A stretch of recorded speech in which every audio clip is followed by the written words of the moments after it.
Bonjour à toi cher spectateur, et aujourd'hui parlant du film The Jane Doe Identity ou The Autopsy of Jane Doe de André Øvredal. L'histoire c'est celle de Tommy et Austin qui sont un fils et un père qui sont tous les deux coroner et médecins légistes et qui un jour vont voir débarquer dans leur morgue un corps, celui d'une jeune femme qui a été retrouvée dans une maison où il y a eu au moins 3-4 meurtres dedans, et en fait ils vont devoir l'autopsier et en fait cette femme on ne sait pas du tout qui c'est. Jane Doe, c'est l'équivalent de notre Monsieur X en France, c'est-à-dire qu'en gros, c'est le terme qui définit un corps qui arrive à la morgue et on ne sait pas du tout qui c'est. Donc, nous on a Monsieur X ou Monsieur Durand, les Américains, ils ont Jane ou John Doe. C'est un film qui est hyper prenant. André Øvredal, son précédent long métrage, pour ceux qui ne se souviennent pas, c'était The Trollhunter, qui était un fan footage qui avait pas mal divisé lors de sa sortie, mais qui au final était, aux yeux du grand public, un film qui sort un petit peu de l'ordinaire dans le genre du fan footage. Il a mis tout de même 5 ans à sortir son deuxième long métrage, ce qui veut dire qu'il a bien pris son temps, mais au final, The Jane Doe Identity est vraiment un film surprenant, qui arrive à dépasser son simple postulat de base pour devenir un vrai film de genre avec de jolies références et surtout une espèce de mythologie qui entoure toute cette histoire qui suffit à donner du sens à la fois aux actions des personnages et en même temps du sens à cette histoire qui est pour le moins assez simple tout de même sur le papier. Au niveau du scénario, Richard Ning et Jan Goldberg, ils ont réussi à construire, on va dire, une histoire qui sur le papier est extrêmement simple. C'est-à-dire quoi? C'est-à-dire un père et un fils qui sont coroner et médecins légistes, qui vont avoir un corps qui va arriver devant eux et ils vont devoir l'autopsier. C'est un postulat très simple, mais c'est un monde qui est peu utilisé dans celui du 7e art, que le monde des légistes. Si on se souvient, l'une des séries les plus connues qui abordait ce monde-là de manière frontale, c'était Six Feet Under, qui était une série qui date quand même d'il y a plus de 15 ans, donc c'est dire. Et c'est un monde qui est rarement utilisé comme ça au cinéma. Et pour le coup, l'utiliser dans son métrage-là, ça apporte forcément quelque chose d'à la fois fort, et surtout de mettre un père et un fils, dont le père essaye absolument de transmettre à son fils cette passion pour ça, quitte à lui pourrir la vie, ça a forcément du sens. Et la manière avec laquelle les deux scénaristes, Goldberg et Ning, ils ont développé ça au sein de ce film, ça a énormément de sens. C'est l'histoire d'un homme qui va obliger son fils à devoir faire l'autopsie d'une femme dont ils ignorent tout, jusqu'au point carrément de faire ressurgir des souvenirs liés à la mère et donc à la femme des deux.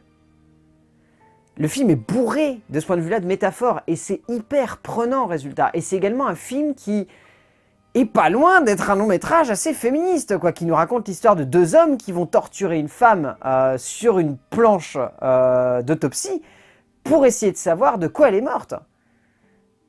Dit comme ça vous semble un peu bizarre, mais quand vous verrez le film, vous comprendrez. Mais de ce point de vue-là, le film a un sens hyper développé. Après, le souci, c'est que la base est quand même hyper cliché. Et le souci, c'est que le développement des personnages, hormis dans le dénouement, est hyper stéréotypé. On voit beaucoup de leurs réactions arriver à l'avance, et là-dessus, le long métrage ne surprend pas vraiment, en fait. C'est là-dessus, en fait, que le film souffre le plus. C'est que là où il est hyper inventif dans sa manière de construire la narration et dans sa manière de développer les thématiques et les réflexions, quand il s'agit de se centrer vraiment sur les personnages, on a du mal à vraiment les regarder avec de l'empathie, sans y voir forcément beaucoup de stéréotypes et de clichés qui jalonnent la construction de leur caractère derrière. Et là-dessus, le long métrage se foire sur pas mal de points, et rame durant de nombreuses scènes à vraiment se centrer sur les personnages et à ne pas partir trop loin.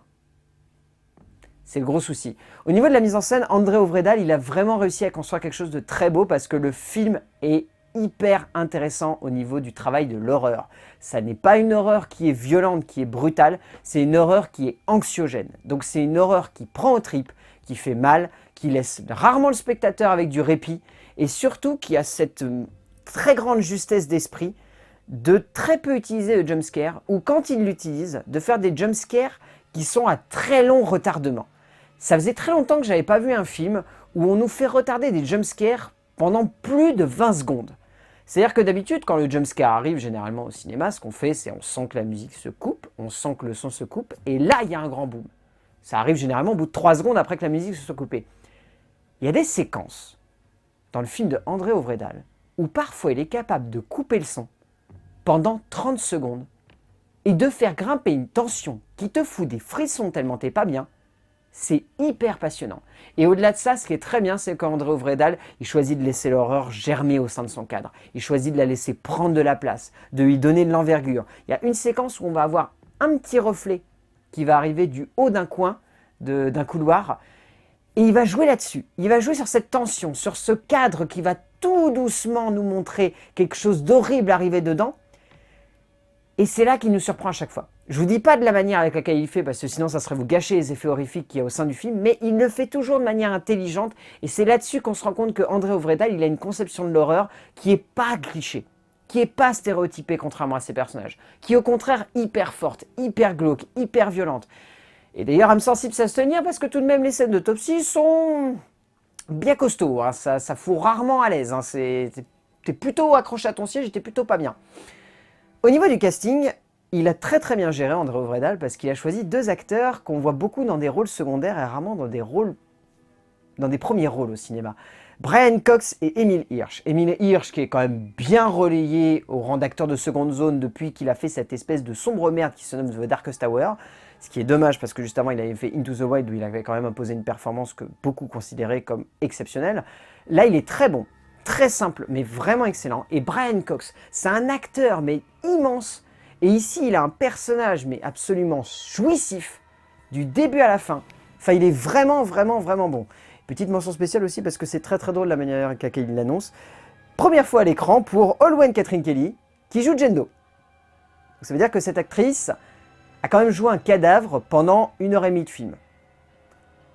Respect. Vraiment respect. Et au final, The Jane Doe Identity, c'est un bon film de genre. C'est vraiment un film qui prend aux tripes et qui est bien glauque comme il faut. C'est un film qui est classe, c'est un film qui est violent, c'est un film qui sait gérer son horreur malgré les clichés de ses personnages. C'est un film qui surprend, vraiment. Donc si vous avez l'occasion de voir The Jane Doe Identity de André Øvredal, allez-y, vraiment. Vous avez passé un bon moment et puis c'est un bon film de genre en plus. A plus!